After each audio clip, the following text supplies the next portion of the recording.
ಕರ್ನಾಟಕದಲ್ಲಿ ಎರಡು ನಟರು ಎರಡು ಕಣ್ಣಿದ್ದಂಗೆ, ಡಾಕ್ಟರ್ ರಾಜ್ಕುಮಾರ್, ಸಾಹಸಸಿಂಹ ವಿಷ್ಣುವರ್ಧನ್. ಇವರಿಗೆ ಆಗಿರುವ ಅನ್ಯಾಯ ನಿಜವಾಗಲೂ ತುಂಬ ಬೇಸರ ತಂದಿದೆ. ಕನ್ನಡ ಚಲನಚಿತ್ರ ರಂಗ ಈ ಥರ ನಡ್ಕೊಳ್ತಾ ಇದೆ ಅಂತಂದರೆ ಸಾರ್ವಜನಿಕರಲ್ಲಿ ಬೇಸರ ತರುವಂಥ ವಿಷಯ.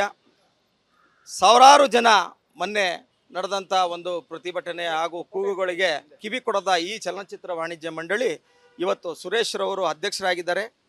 ಇವರು ಯಾವುದೇ ಥರ ಏನೂ ಗೊತ್ತಿಲ್ಲ, ಕಿವಿ ಮುಚ್ಕೊಂಡು ಕಣ್ಣು ಮುಚ್ಕೊಂಡು ದಿನನಿತ್ಯ ಪೇಪರ್ ನೋಡ್ತಾರೋ, ಮೀಡಿಯಾ TV ನೋಡ್ತಾರೋ, ಒಂದೂ ಗೊತ್ತಾಗ್ತಾ ಇಲ್ಲ.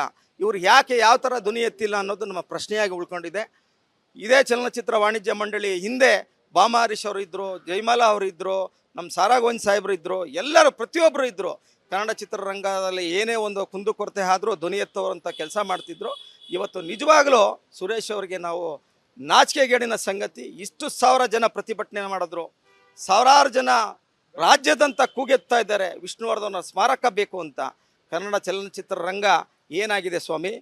ಯಾವ ಥರ ನೀವು ಉದ್ದೇಶಪೂರ್ವಕವಾಗಿ ಈ ಥರ ನಡ್ಕೊತಿದ್ದೀರಿ? ಒಂದು ಕಣ್ಣಿಗೆ ಬೆಣ್ಣೆ, ಒಂದು ಕಣ್ಣಿಗೆ ಸುಣ್ಣ ಇಕ್ಕುವಂಥ ಕೆಲಸ ಮಾಡ್ತಿದ್ದೀರಾ. ದಯಮಾಡಿ ನೀವು ಕಣ್ಣು ಕಿವಿಯನ್ನು ಬಿಟ್ಟು ನೋಡಿ. ಸಾಹಸಸಿಂಹ ವಿಷ್ಣುವರ್ಧನ್ ಅವರು ಪಾಕಿಸ್ತಾನದಿಂದ ಬಂದಿಲ್ಲ, ತಮಿಳು ನಟರಲ್ಲ, ಕನ್ನಡ ನಟರು, ತೆಲುಗು ನಟರಲ್ಲ, ಪಂಚಭಾಷಾ ತಾರೆಯೇ ಆಗಿದ್ರು ಅವರು. ಇವತ್ತು ಕರ್ನಾಟಕಕ್ಕೆ ಎರಡು ಕಣ್ಣು ಇದ್ದಂಗೆ ಅಂತಂದರೆ ಸಾಹಸಸಿಂಹ ವಿಷ್ಣುವರ್ಧನ್ ಎರಡನೇ ಕಣ್ಣು. ಯಾಕೆ ಈ ಥರ ಮಲತಾಯಿ ಧೋರಣೆ ಮಾಡ್ತಾ ಇದ್ದೀರಿ? ಫಿಲಮ್ ಚೇಂಬರ್ ಅಂತಂದರೆ ಕರ್ನಾಟಕದಲ್ಲಿ ಒಬ್ಬ ರಾಜ ಇದ್ದಂಗೆ. ಫಿಲಮ್ ಚೇಂಬರ್ ಅಧ್ಯಕ್ಷ ವೋಟಿಂಗ್ ಆಗ್ತೈತೆ ನಿಮಗೆ. ವೋಟಿಂಗ್ ಆಗಿ ವೋಟಿಂಗ್ ಪವರಲ್ಲಿ ತಾವು ಅಧ್ಯಕ್ಷರೇ ಆಗ್ತೀರಿ. ತಾವು ಎಲ್ಲೋಗಿದ್ರಿ ಸ್ವಾಮಿ? ಏನು ಮಾಡ್ತಾ ಇದ್ದೀರಿ ತಾವು? ನಾವೆಲ್ಲ ಧ್ವನಿ ಎತ್ತಬೇಕಾ? ನಾವು ಕೇಳ್ಕೋಬೇಕಾ? ವಿಷ್ಣು ಅಭಿಮಾನಿಗಳು ಭಿಕ್ಷೆ ಬಿಡಬೇಕಾ ತಮಗೆ? ಸಾರ್ವಜನಿಕರು ಏನಂತ ಇದ್ದಾರೆ? ಫಿಲಮ್ ಚೇಂಬರ್ ಬಗ್ಗೆ ಏನಂತ ಇದ್ದಾರೆ ತಮ್ಗೆ ಗೊತ್ತಿಲ್ವಾ?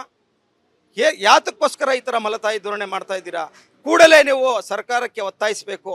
ಈಗ ಸಾವಿರಾರು ಜನ, ಲಕ್ಷಾಂತರ ಜನ ಧ್ವನಿ ಎತ್ತಾ ಇದ್ದಾರೆ, ಅದಕ್ಕೆ ಸ್ಪಂದಿಸಬೇಕು ಅಂತ ಕೇಳ್ತಾ ಅವರಿಗೆ ಇರಲಿ ಧಿಕ್ಕಾರ, ಧಿಕ್ಕಾರ.